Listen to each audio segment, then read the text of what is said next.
So hey guys, welcome back to our video. मेरा नाम है पीयूष और आप देखना शुरू कर चुके हैं बाय टैप टेक। तो आज से हम अपने चैनल पे एक नई सीरीज शुरू कर रहे हैं जिसमें हम आपके लिए इंफॉर्मेटिव कंटेंट लेकर आएंगे और इससे आपकी नॉलेज बूस्ट होगी। तो चलिए आज का सेशन हमारा शुरू करते हैं। तो जो आज का हमारा वीडियो है वो 5G के ऊपर बेस है, जैसे कि आपको थंबनेल से पता चल ही गया होगा। तो आज हम बात करेंगे 5G के ऊपर और यहाँ से जितने भी डाउट हैं, जो लोगों के डाउट हैं, उन्हें क्लियर करने की कोशिश करेंगे। और इस पूरी वीडियो को हमने 5 सेगमेंट में डिवाइड किया है। तो हम जैसे जैसे आगे बढ़ते जाएंगे हर एक सेगमेंट को डिस्कस करते जाएंगे और हमारी तरफ से अपनी कोशिश होगी कि आपके सवाल का आपको आंसर मिल जाए। तो जो हमारा पहला सेगमेंट है वो है व्हाट इज 5G।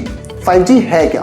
तो यहाँ पर जो 5G स्टैंड करता है वो है जनरेशन के लिए, जिसका मतलब है जो मोबाइल नेटवर्किंग होती है उसकी नेक्स्ट जनरेशन। इससे पहले कौन सी जनरेशन थी? 4G। उससे पहले कौन सी जनरेशन थी? 3G। जैसा कि आप पीछे स्क्रीन पर देख सकते हो, सबसे पहले 1G, 2G, 3G और फिर 4G आया। तो इनके आने से बदलाव क्या हुआ? ये जनरेशन बढ़ने से फ़ायदा क्या हुआ हमें? जैसे जैसे हमारी जनरेशन बढ़ती गई हमें हमारी स्पीड, हमें हमारी आसपास की सराउंडिंग पर और अच्छी पकड़ मिलती गई। जैसे आपको पता ही होगा 1G पे 2G स्पीड हमारी नेटवर्क की, फिर 3G पे हमारी इंटरनेट की स्पीड और इम्प्रूव हुई।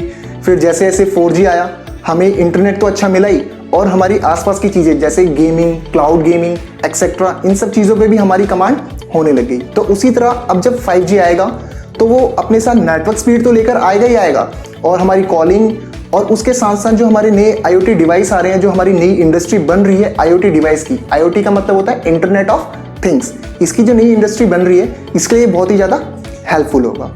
तो जो हमारा नेक्स्ट सेगमेंट है वो है कि वो 5G कैसे वर्क करता है। तो 5G की वर्किंग बताने के लिए तो 5G हमारा पहले 3 बैंड में डिवाइड किया गया है, जैसे लो बैंड, मिड बैंड और हाई बैंड। तो जैसे कि आप स्क्रीन पे देख पा रहे होंगे इस वक्त कि यहाँ पर आपको दिख रहा होगा कि कौन कौन सी चीज़ें कौन कौन सी फ्रीक्वेंसी यूज़ करती हैं। तो जैसे कि मैं आपको बताता हूँ कि जो यहाँ पर लो बैंड 5G है वो यूज़ करेगा 600 से 700 मेगाहर्ट्ज़ और फिर जो मिड बैंड 5G आएगा वो यूज़ करेगा 2.5 गीगाहर्ट्ज़ से लेकर 3.5 गीगाहर्ट्ज़ और जो हाई बैंड आएगा वो आएगा 24 गीगाहर्ट्ज़ से लेकर 39 गीगाहर्ट्ज़। तो ये तो हमारा था 5G, जो 5G कौन कौन सी फ्रीक्वेंसी यूज़ करने वाला है। बट जो हमारा 4G है वो इससे नीचे की फ्रीक्वेंसी यूज़ करता है और जो लो बैंड और 5G है, जो 5G का लो बैंड है और जो 4G है वो लगभग सेम फ्रीक्वेंसी यूज़ करते हैं। तो इससे होगा क्या, आपको ज़्यादा स्पीड में इंप्रूवमेंट नहीं मिलेगा बट आप उसे एक 4G का प्लस वर्जन बोल सकते हैं। और ये हमें जैसे कि आपको दिख ही रहा है कि अलग अलग साइज में मिलने वाला है। लाइक आप पिज़्ज़ा कह लो कि रेगुलर साइज, मीडियम साइज और लार्ज साइज। क्योंकि लार्ज साइज है उसमें टॉपिंग्स ज़्यादा मिलती हैं तो यहाँ पर हमें स्पीड ज़्यादा मिलने वाली है। तो यहाँ पर आपको जो हाई बैंड है उसके अंदर लगभग आपको स्पीड मिलेगी 1 Gbps की और फिर मिड बैंड आएगा और फिर उससे कम लो बैंड आएगा।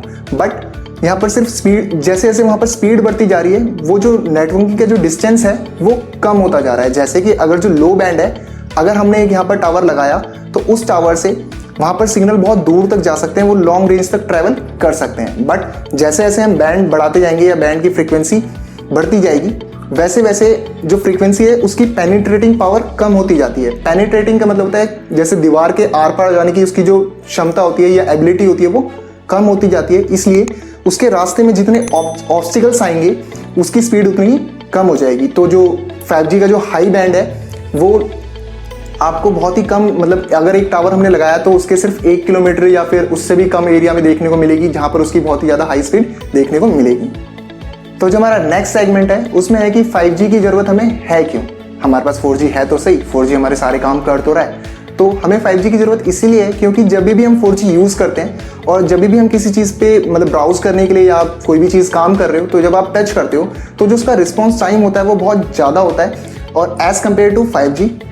तो 5G का जो रिस्पॉन्स टाइम बताया जा रहा है वो होगा करीबन 1 मिलीसेकंड, यानी आपने बस टच किया और वो चीज़ आप ओपन हो जाएगी। सिर्फ इंटरनेट चलाने के लिए नहीं है, यहाँ से IoT थिंग्स के लिए भी हमारे पास बहुत सारे रास्ते खुलेंगे। जैसे कि आपने नाम सुना होगा क्लाउड कंप्यूटिंग। आप एक सस्ते से प्रोसेसर वाले फ़ोन में भी बड़ी बड़ी हाई एंड गेम्स खेल सकोगे सिर्फ अपने घर पे बैठ के क्लाउड कंप्यूटिंग के ज़रिए। अगर कोई डॉक्टर फॉरेन में है और किसी मरीज़ का इलाज करना है तो वो 5G नेटवर्क का यूज़ करके, क्योंकि ये बहुत ही अच्छा नेटवर्क होगा तो वहाँ पर जो बिल्कुल भी लैग बिल्कुल कम होगा, जिसे जो लेटेंसी होती है वो बिल्कुल लो होगी, जिससे वो कोई भी फर्क नहीं आएगा और वो आसानी से काम कर पाएगा। जैसे हमारी कारें वगैरह आप देख ही रहे हो, टेस्ला वगैरह ये सब ऑटोमेटिक कारें बनाने की कोशिश कर रहे हैं और बन ही रही हैं लगभग। तो यहाँ पर इनके बीच में जो आपस में कम्युनिकेशन होता है, कार जो आपस में कम्युनिकेशन कर पाएंगी वो बहुत ही अच्छा होगा, जिससे हमारे एक्सीडेंट के चांस भी कम हो जाएंगे। तो जो अगला जो क्वेश्चन है, जो सबसे ज़्यादा पूछे जाने वाला क्वेश्चन है, वो ये है कि क्या हमें 5G यूज़ करने के लिए अपना फ़ोन चेंज करना पड़ेगा, यानी 4G से 5G में शिफ्ट होना पड़ेगा, और इंडिया में 5G कब तक आ सकता है। तो 4G से 5G शिफ्ट होने के लिए हाँ, आपको अपना फ़ोन चेंज करना पड़ेगा, क्योंकि ये एक हार्डवेयर थिंग है। तो आपको अपने फ़ोन में हार्डवेयर तो चेंज करने पड़ेंगे, जिसके लिए आपको अपना एक नया फ़ोन परचेज करना पड़ेगा। और इंडिया में 5G कब तक आएगा, इस सवाल का आंसर कोई पर्टिकुलर तो दे ही नहीं सकता, बट जहाँ तक अंदाजा है, क्योंकि गवर्नमेंट ने अभी तक कोई भी स्पेक्ट्रम अलॉट करे नहीं है हमारी मोबाइल नेटवर्किंग कंपनीज़ को, और जब ये अलॉट होंगे उसके बाद वो ट्रायल्स रन करेंगे और बहुत सारी चीज़ें होती हैं, बहुत कॉम्प्लेक्स प्रोसेस होता है। तो आराम से आप मान के चल सकते हो कि 2 साल लगने वाले हैं। तो मेरे ख्याल से, और एक मेरी टिप है मेरी तरफ से, कि अगर अभी आप 5G फ़ोन में इन्वेस्ट ना करें, क्योंकि अगर आप अभी 5G फ़ोन में इन्वेस्ट कर देंगे, कंपनी वाले आपसे थोड़ा पैसे भी ज़्यादा चार्ज लेंगे 5G फ़ोन के नाम पे, और 2 साल तक आप जब 5G यूज़ ही नहीं करने वाले, तो अभी 5G में इन्वेस्ट करने का कोई फ़ायदा है ही नहीं। तो शायद अगर आप थोड़ा वेट कर लो और कुछ टाइम बाद लो तो ज़्यादा बेटर होगा। तो जो हमारा आखिरी क्वेश्चन है वो ये है कि क्या 5G से कोई नुकसान भी है क्या, क्योंकि हम अक्सर सुनते हैं कि मोबाइल से रेडिएशन निकलती है एक्सेट्रा एक्सेट्रा। तो मेरा कहना यह है कि हाँ, रेडिएशन तो निकलती है, बट इन सब चीज़ों के लिए हमारी गवर्नमेंट ने भी एक बॉडी बना रखी है जो इन सब पे नज़र रखती है कि जो इनकी रेडिएशन है और या फिर और बाकी चीज़ें हैं वो सब एक अपनी स्टैंडर्ड पे रहें, जो हम सब लोगों ने स्टैंडर्ड बना के रखा हुआ है। तो अगर कोई इसे वायलेट करता है तो वो उनके लाइसेंस कैंसिल कर सकते हैं। और जो 5G का जो बैंड है, ये एक नॉन आयोनाइजिंग बैंड है जो हमारी बॉडी के लिए हार्मफुल नहीं है। तो मेरे ख्याल से तो ये बिल्कुल सेफ है। आपको हमारा ये इन्फॉर्मेटिव कंटेंट कैसा लगा? अगर आपको ये पसंद आया, या अगर आपको लगता है कि हमने आपकी थोड़ी सी भी नॉलेज इंप्रूव करी है, तो please like, share and subscribe. और अगर आपके अभी भी कोई डाउट, क्वेरी या कोई भी क्वेश्चन है रिलेटेड टू 5G, या हमसे रिलेटेड कोई भी क्वेश्चन है, तो आप हमसे हमारे ऑफिशियल इंस्टाग्राम ID पे जाके हमसे पूछ सकते हैं, जिसका लिंक हमने आई बटन पे दे रखा है।